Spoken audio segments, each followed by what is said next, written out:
My cousin demanded that I give her my house as a wedding gift.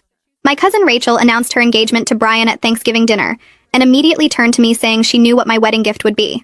I thought she meant the crystal vases I'd been collecting for family weddings, but she said no, I'd be giving them my house. Not helping with a down payment, not lending money, but giving them my actual house that I'd bought 2 years ago after saving for a decade. She said it out loud in front of 30 relatives like it was already decided. I laughed, thinking it was a joke, but Rachel was serious.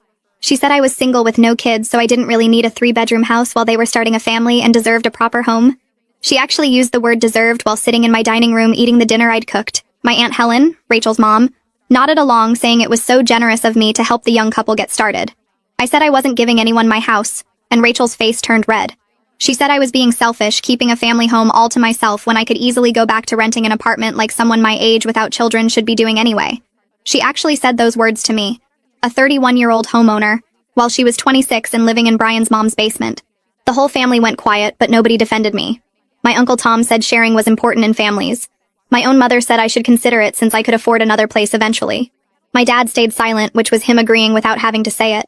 Rachel spent the rest of dinner telling everyone about the renovations they'd make to my house, how they'd turn my office into a nursery, how they'd repaint everything because my color choices were too dark. She was planning my house like she already owned it. After dinner, Rachel pulled me aside and said she'd already told Brian's family that I was giving them a house as a wedding gift, so I couldn't back out now without making her look like a liar. She said his parents were so impressed that her family was generous enough to provide housing. She'd apparently been bragging for weeks about her rich cousin who owned property, and was going to set them up for life. She said if I didn't follow through, Brian's family would think she came from trash who made false promises.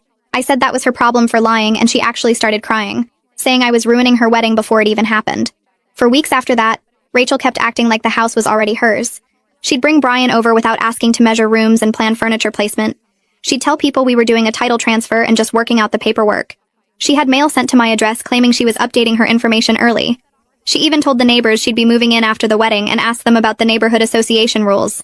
Brian's family started contacting me about the house too. His mother called thanking me for my generosity and asking about property taxes. His father sent me an email about transferring utilities and whether the roof had been recently replaced. They were all discussing my property like it was a done deal. Rachel had convinced everyone I'd agreed to this insane plan.